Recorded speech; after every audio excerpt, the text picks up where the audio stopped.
So we're going to start off with a dozen hard-boiled eggs. I cheat and buy the pre-boiled, pre-peeled eggs because I hate going through that peeling process. Then take each one and split them open and drop the yolks into some kind of container. I'm just reusing an old yogurt container here.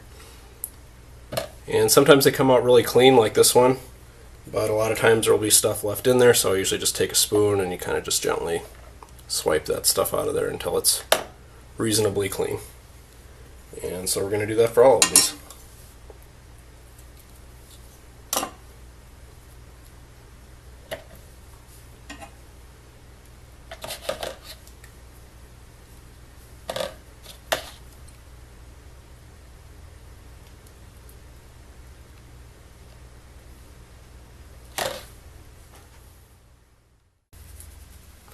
Alright, I've got my dozen eggs split. I've got a dozen yolks here in this container, and I cleaned these out as best I could, but as you can probably see there's still some bits of yolk in these, so what I'm actually going to do is rinse these a couple times under cold water, even taking my fingers and scrubbing it out, because I basically want them sitting in clean water overnight in the fridge. Okay, I've given these eggs a good rinse. I've gotten as much of the yolk off there as I can.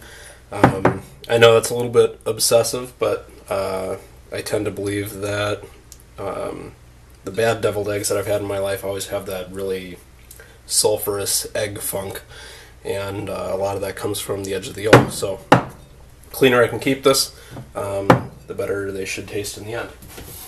So to keep them from drying out, I'm going to fill that with a little bit of water. Before I serve these, I will drain this water out, give them one more rinse. And so these are ready to go in the fridge overnight.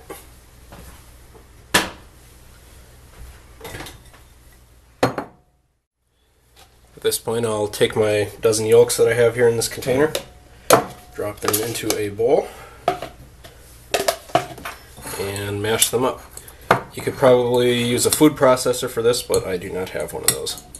And I'm going to try to basically break up every piece of yolk that I can. And that should allow everything to come together much better later. I also tend to think that doing this releases a lot of the unpleasant taste that might come with yolks, especially if they happen to be overcooked a little bit. Because as you do this, you can smell that those fumes essentially coming right out of here, and in a while it really won't smell quite that much. Okay, I've mashed these around for a couple minutes. It's got kind of a nice fluffy crumbly texture, which is exactly what we want at this point. And so I'm going to go ahead and add about a quarter cup of mayonnaise, and I generally just eyeball this, but that should be about right.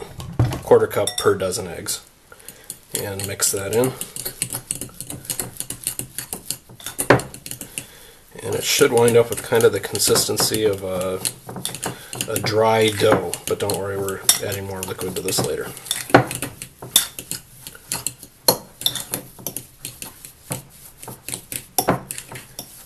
And that time would be right now. So at this point I will add about a tablespoon of mustard.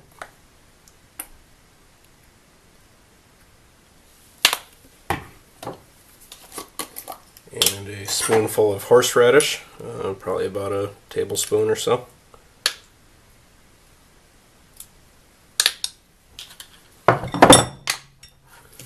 Mix those in a little bit. I'm not going to go too crazy though. Tabasco sauce, always good with eggs. And a little salt and pepper. Start with some pepper here first. There we go. And the salt.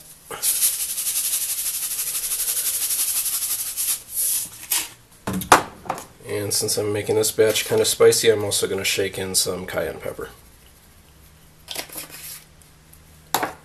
Alright, go ahead and mix.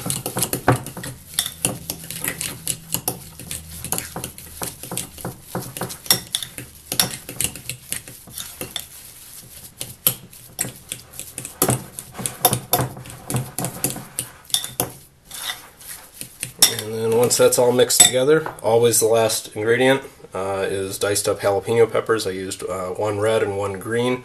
Generally use 2 medium-sized jalapeno peppers per dozen eggs. If you had added these earlier, you'd really have a lot of trouble getting those other pieces to mix together because these pieces would interfere.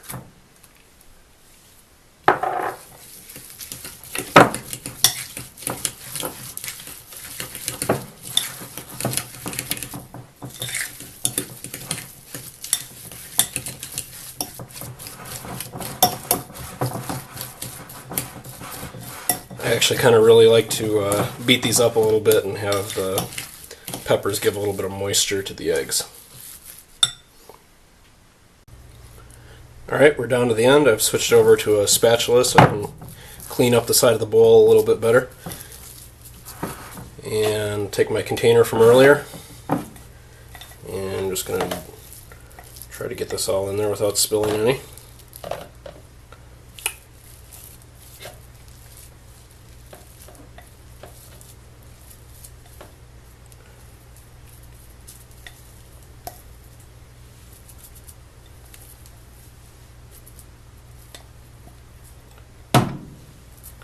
Alright. Put the lid on here. It's good to go in the fridge overnight. So when it comes time to serve, you'll have your egg whites that have been sitting in water overnight. Rinse that water off, drain that water away. Set the eggs out on your serving tray, and then usually use 2 spoons for this, but a spoon and a spatula also works. And if you want a little heat, you can top it with cayenne pepper. If you're trying to make a little bit more of a mild batch, another really good one to use is dill weed, or you could certainly use both.